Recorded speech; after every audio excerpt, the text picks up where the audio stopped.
Vem a próxima pergunta para a Olga. Quando, no Across do ano passado, num painel sobre as práticas globais anticorrupção, ela ressaltou que uma das melhores práticas era o cuidado que a gente deveria ter com as pessoas, chegando a pedir mais cuidado com as pessoas do que com os formalismos, afirmando que eram as pessoas que faziam as transformações e não os papéis. E aí, nisso, eu questiono: como cuidar das pessoas é também uma melhor prática para combater o assédio e discriminação nas organizações?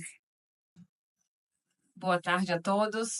Um prazer estar mais um ano aqui com vocês. E realmente, boa memória, viu? Realmente eu falei isso ano passado. Acho que tem muitas testemunhas aqui, inclusive, que ouviram isso, né? E vou copiar o Edmo. E vou ficar de pé, que eu sou baiana. E eu não nasci para ficar sentada, mas nasci para sair atrás do trio elétrico como boa baiana. Então, ver vocês e a multidão palpita o coração, né? Mas, sem sombra de dúvida, cuidar de pessoas e, principalmente, cuidar da relação entre as pessoas é uma melhor prática e continuará sendo a melhor prática. Cuidar de pessoas é atemporal.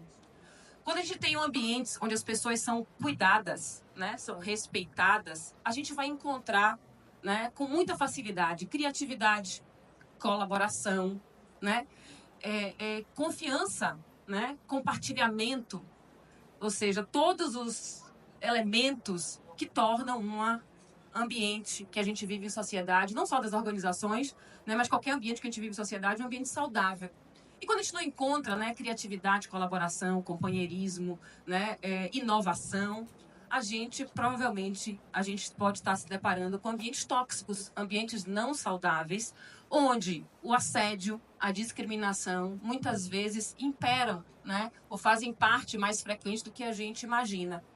E se eu pedir para algumas pessoas descreverem o que seria assédio ou discriminação, talvez quem nunca foi vítima de assédio, ou talvez quem nunca foi vítima de discriminação, consiga definir em palavras. Mas quem já foi, talvez não consiga.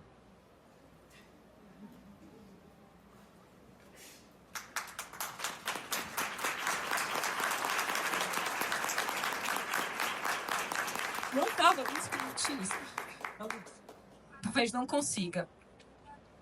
E quando a gente fala, a gente pensa normalmente em dois agentes: o agressor e a vítima, né? O discriminador e a vítima. Só que a gente termina esquecendo, talvez, do personagem ou do agente mais importante, que não é nem o agressor e também não é a vítima, ou o discriminador ou a vítima. Tem mais pessoas que não conseguem definir discriminação ou assédio com palavras. Talvez muitos de vocês não consigam também. A gente esquece do principal pilar, que é o espectador, né? O espectador, quem é agressor, ele não compreende que ele é um agressor, ele acha que ele não é um agressor. Assim como um criminoso acha que ele também não é criminoso. A vítima, ela é um período muito longo para ela entender que ela é vítima, né? Ela vai se sentir primeiro culpada, ela vai se sentir primeiro merecedora de um determinado tratamento ostensivo e frequente, né? E ela não vai conseguir agir. Ou seja, se eu depender do agressor para solucionar o problema e depender da vítima para solucionar o problema, eu não vou ter solução nunca do problema. Eu vou precisar do quê? Eu vou precisar daquele espectador. A solução do problema, do combate ao assédio, à discriminação nas organizações ou em qualquer ambiente que a gente vive em sociedade está no espectador. E aí eu pergunto a vocês, todos nós aqui, de alguma forma, somos espectadores. E eu pergunto a vocês, que tipo de espectadores vocês são? Não respondam, só reflitam. Espectador salvador da pátria, né? Que seria o espectador aquele que doeu em você, doeu em mim, e eu, como espectadora, vou vestir a sua camisa, e se você não tem coragem de lutar, né, por respeito, eu vou me colocar na sua frente e vou lutar. Normalmente, o espectador que é testemunha em processos, né, é aquele que coloca a cara a tapa. Tem o espectador indiferente. Não é comigo, né? Estou anestesiado. Também não sinto nada se ver alguma coisa acontecendo ao meu redor. Não sendo comigo, tá tudo bem. E a gente vive num país anestesiado. O indiferente, né, age dessa forma. Se torna indiferente, aquilo é normal. Você tem o espectador, que ele é ativo. O espectador ativo é aquele que ele se coloca do lado do agressor. Ele apoia o agressor. Muitas vezes não apoia dando tapinha na cara e nas costas assim, eu concordo com você. Apenas por se calar, né? Se calar, ele demonstra quem cala consente. Se eu consento, se eu estou consentindo, eu estou lhe apoiando, né? E muitas vezes esse apoio é oportunista. Esse apoio é para fazer parte de uma liderança agressora. É para dizer, olha, pode contar comigo, viu? Eu apoio você. Nós pensamos iguais. E quando todo mundo pensa igual, ninguém pensa muito. E a gente não tem transformação nenhuma quando a gente tem todo mundo pensando igual. E nessa situação, a gente só catalisa o ambiente tóxico, né? E temos o passivo, né? Que talvez seja a grande maioria de nós aqui, né? O passivo é aquele que reconhece a agressão, reconhece o assédio, reconhece a discriminação, mas ele sofre com aquilo, ele se sente mal, vai para casa infeliz, chateado, mas ele não consegue agir, porque ele tem medo de ser retaliado. Ele tem medo de ele ser a próxima vítima, né?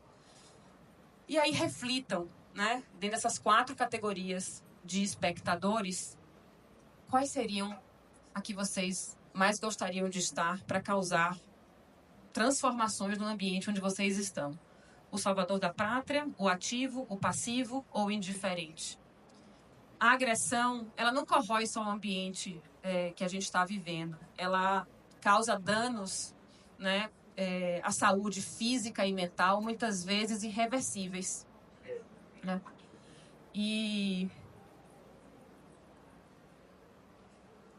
combater tudo isso não adianta simplesmente políticas, práticas, procedimentos como o Jeff comentou. Não adianta pregar na parede dizendo que eu não tolero.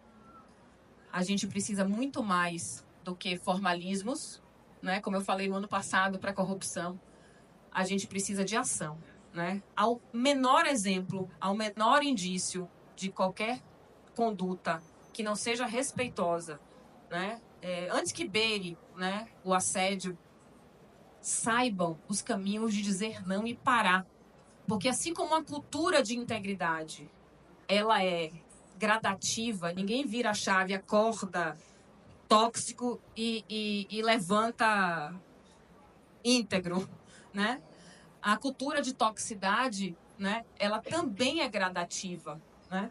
E se hoje estamos em ambientes que podem ser tóxicos, sintam-se culpados por esses ambientes tóxicos, porque quem não reage a ambiente tóxico é cúmplice de ambiente tóxico.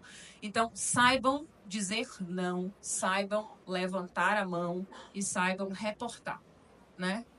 E o espectador tem muito mais capacidade de fazer isso do que a vítima. Eu já fui muito vítima e a quem eu depositava a esperança de poder, de alguma forma, gritar, porque eu não tinha voz, batia nas minhas costas e dizia, ignore. Ele é assim. Ignore. Ele não vai mudar. Ignore. Ele já tá velho. Ignore. Ele faz assim com todo mundo. E no dia que eu enfrentei essa pessoa, esse senhor, né? Eu me libertei. Eu me empoderei. E eu empoderei várias outras pessoas vítimas também. E eu dei voz. O exemplo, a ação, ela não só realiza, mas ela inspira outras pessoas a agirem de forma similar. É como no painel anterior. Se a Isabel conseguiu, né? Todos podem conseguir. Se a Olga conseguiu, todos podem conseguir. Se a Karine conseguiu, todos podem conseguir. Se João, se Maria, se José, todos vocês realizaram alguma coisa que pode ter sido difícil. Mas vocês conseguiram. Exemplo grita, os papéis apenas formalizam. Então, cuidem das pessoas e das relações das pessoas, que a gente consegue transformar de pouco a pouco os ambientes que a gente está presente. Obrigada.